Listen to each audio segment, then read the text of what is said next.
Markaziy Osiyo davlatlari yillar davomida sekinroq rivojlanib keldi. Bunga sabab odamlar, noto'g'ri islohotlar va hatto siyosat ham emas. Hamma narsa bir resursga, suvga borib taqaladi. Yetarlicha suvsiz siz na agrosanoatni, na umuman sanoatni rivojlantira olasiz.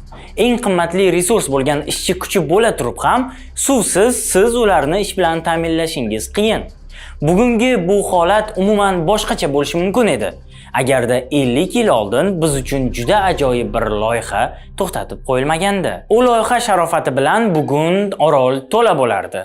Butun O'zbekiston bo'ylab suv to'la kanal oqardi va hatto dengizga chiqish yo'liga ham ega bo'lardik. Bugungi sonda siz o'tgan asrda O'rta Osiyoni suv bilan ta'minlash g'oyasining yaralishi, loyiha nega amalga oshmagani, u hayotimizni qanday o'zgartirishi mumkin bo'lgani va hozir uni qayta tiklash imkoniyati haqida bilib olasiz. Bu Tanga Uz, biz o'tmish va bugungi kundagi murakkab iqtisodiy tizimlar haqida oddiy tilda gapiramiz. Boshladik. 1960-yillarda Sovet ittifoqida Sibir daryolari oqimining bir qismini Qozog'iston va O'rta Osiyoga ko'chirish borasida tortishuvlar yuzaga keladi. O'rta Osiyoda paxta yetishtirishda muammolar kuzatila boshlangan edi. Suv tanqisligi kengroq yerlarni ta'minlashni cheklagan. Oqibatda loyiha ishlab chiqila boshlandi. Bu loyiha orqali asosan Qozog'iston va O'zbekistonning qirg'oq mintaqalarini suv bilan ta'minlash maqsad qilingan. Ob va Irtish daryolari oqimining bir qismini Orol dengizi havzasiga o'tkazish g'oyasi ancha oldin paydo bo'lgan. 19-asrning o'rtalarida 1-Kiyev gimnaziyasining 7-sinfida o'qigan bolakay o'zining Rossiya iqlimi to'g'risidagi inshosida shu haqida yozadi. Bu loyihaning dastlabki versiyasi deb bilinadi. Uning familiyasi Demchenko edi. 1871-yilda u qo'shni mamlakatlar iqlimini yaxshilash uchun Orol Kaspiyni suvga to'ldirish to'g'risidagi kitobni nashr qiladi. Oradan deyarli 70 yil o'tib, 1948-yilda Rus geografi akademik Obruchev Stalinga ushbu loyiha bo'yicha yozadi, ammo Stalin e'tibor ham bermaydi. 1950-yillarda qozoq akademiki Shofiq Cho'qin bu masalani yana ko'tardi. Turli institutlar tomonidan daryolarni ko'chirishning bir nechta sxemalari ishlab chiqarilgan. 1960-yillarda Qozog'iston va O'zbekistonda sug'orish uchun suv sarfi keskin oshdi, chunki paxta ekinlari ham keskin oshadi. Ushbu masala bo'yicha Toshkent, Olmaota, Moskva va Novosibirskda turli yig'ilishlar o'tkazila boshlanadi. 1968-yilda KPSS Markaziy komiteti daryolar oqimini qayta taqsimlash bo'yicha ko'rsatma beradi. Shu yili Irtish Qarag'anda sug'orish kanali foydalanishga topshiriladi. Oradan biroz vaqt o'tib, 1971-75-yillarda tabiiy va ijtimoiy fanlarni rivojlantirishning asosiy yo'nalishlari bo'yicha reja tuziladi. Rejaga ko'ra, 1985-yilga kelib, O'rta Osiyoga yiliga 25 kubokilometr suvni o'tkazib yuborish kerak bo'lgan.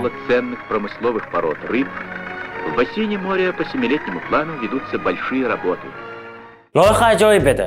Sibir daryolari, ya'ni Irtish, Ob, Tobul, Ishim va boshqa daryolar oqimining bir qismini mamlakatning ichimlik suvga muhtoj mintaqalarga yo'naltirish reja qilingan. Shu bilan birga G'arbiy Sibir tekisligining shimoliy qismidagi daryolar suvini Orol dengiziga o'tkazishga imkon beradigan kanallar va suv omborlari tizimining ulkan qurilishi tayyorlanayotgan edi. U amalga oshganda Qozog'iston, O'zbekiston va Turkmanistonga Sibirdan ichimlik suv tashuvchi kanal bo'lardi va Osiyo kanali yaratilib, u orqali kemalar qatnovi ochilardi. Ya'ni agar loyiha amalga oshganda, bizda Qora dengiz, Kaspiy dengizi va Fors ko'rfaziga chiqish imkoni bo'lishi mumkin edi. Loyiha ustida 10 yildan ortiq vaqt davomida ishlandi. Sibir O'rta Osiyo kanali loyihaning birinchi bosqichi bo'lgan. Ob daryosidan Qozog'iston orqali janubga, O'zbekistonga kema suza oladigan suv kanali qurilishi kerak edi. Kanal uzunligi 2550 km, kengligi 130-300 metr, chuqurligi esa 15 metr bo'lishi rejalashtirilgan. Loyihaning dastlabki qiymati deyarli 33 milliard rublni tashkil etgan. Shu jumladan Rossiya hududida 8 milliard, Qozog'istonda 11 milliard va O'zbekistonda 13 milliard rubllik ish qilinishi rejalashtirilgan. Loyiha har yili 7,6 milliard rubl sof daromad olib keladi deb baholanadi. Kanalning o'rtacha yillik rentabelligi 16% deb hisoblangan. Afsuski, ushbu loyihaning qisman amalga oshirilgan yagona uchastkasi Irtish Qarag'anda kanali bo'ldi. Anti-Irtish loyihaning ikkinchi bosqichi edi. Suvni Irtish daryosidan Turg'ay bo'ylab avval Sirdaryoga, keyinroq esa O'zbekiston orqali Amudaryoga o'tkazish rejalashtirilgan. 1986-yil 14-avgustda ishni to'xtatishga qaror qilindi. Bunday qarorni qabul qilishda matbuotdagi ko'plab nashrlar rol o'ynadi. Maqolalarning mualliflari loyihaga qarshi chiqishardi va uni ekologik nuqtai nazardan halokatli deb ta'riflashadi. Ularning fikriga ko'ra, kanal bo'yicha botqoqliklar shakllanishi va bu tabiat o'zgarishlariga olib kelishi mumkin bo'lgan. Daryolarni burilishiga faol qarshilik qilgan geolog akademik Yashin Markaziy qo'mitaga Shimoliy daryolar oqimining bir qismini o'tkazishning halokatli oqibatlari to'g'risidagi xatni tayyorlaydi.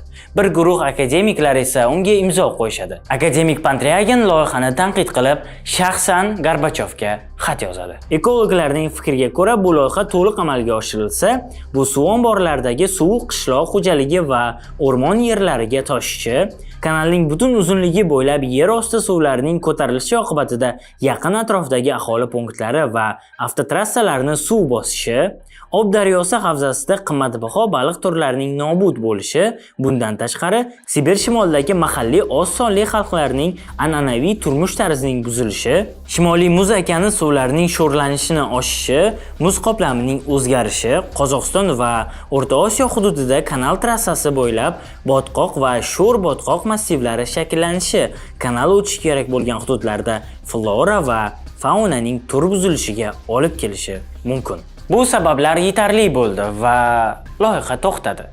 Lekin agarda Shimoliy daryolar loyihasi amalga oshirilganda nima bo'lardi? Unda mamlakatimiz iqtisodiyoti boshqa yo'nalishda rivojlangan bo'lardi.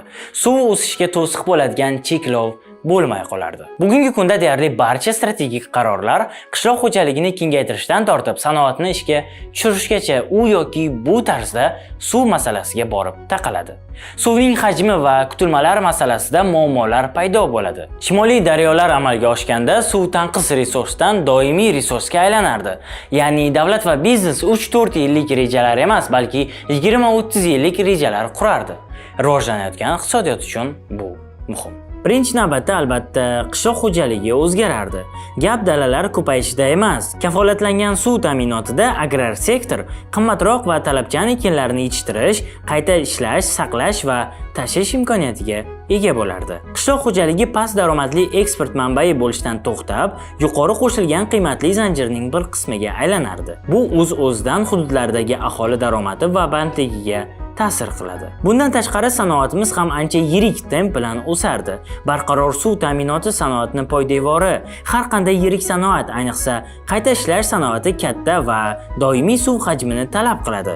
Busiz mintaqa yo xomashyo yetkazib beruvchi yoki arzon ishchi kuchi manbaiga aylanib qolishi muqarrar. Shimoliy daryolar loyihasi amalga oshganda O'zbekistonda suvni ko'p talab qiladigan tarmoqlarni tizimli rivojlantirish imkoniyati paydo bo'lardi. Parallel ravishda urbanizatsiya ham o'zgargan bo'lardi. Yangi iqtisodiy markazlarni rivojlantirish imkoniyati paydo bo'ladi. Loyiha bizga kemalar orqali savdo qilish imkoniyatini berardi. O'zbekiston tarixan qit'a ichida joylashgan va shu sababdan logistika qimmatroqqa tushadi. Yuklar tashilishi qimmat, uzoqdan keladi va bir necha chegaralar orqali tashiladi. Ichki suv arteriyasining mavjudligi va uni janubroqqa dengizga borib ulanishi xarajatlarni keskin kamaytirardi va boshqa bozorlarga chiqish imkonini ham berardi. Bu loyiha bizning hozirgi hayot tarzimizni umuman o'zgartirib yuborishi mumkin edi. Tortishuvlar hozirgacha davom etmoqda. Rossiya hozirga kelib bunday loyihaga pul tikmasligi va boshni ortmasligi aniq. O'zbekiston va Qozog'istonni esa buni amalga oshirishga puli yetmaydi. Balki bir kun kelib dunyo mamlakatlari yordam berar. Global iqlim o'zgarishi tufayli Ob va Irtish daryolari hajmi oshdi. Ular o'z suvlarini Shimoliy muz okeaniga tashlaydi. Bu esa Arktika muzining ko'proq erishiga va suv ostidagi muzliklardan metan chiqindilarining kuchayishiga olib keladi. Bu butun sayyorada haroratning oshirishi jarayonini kuchaytiradi. Shimolda suv oqimining ko'payayotganini Rossiya olimlari tez-tez gapirib chiqishyapti. Rossiya suvni o'zining janubiy hududlariga o'tkazishi kerakligi haqida ko'plab maqolalar va materiallar chiqdi. Balki shu bahonada suv yanada janubroqqa, biz tomonlarga ham kelib qolar. Lekin unda boshqa geosiyosiy muammo paydo bo'ladi va bu menimcha umuman boshqa mavzu. Xayr.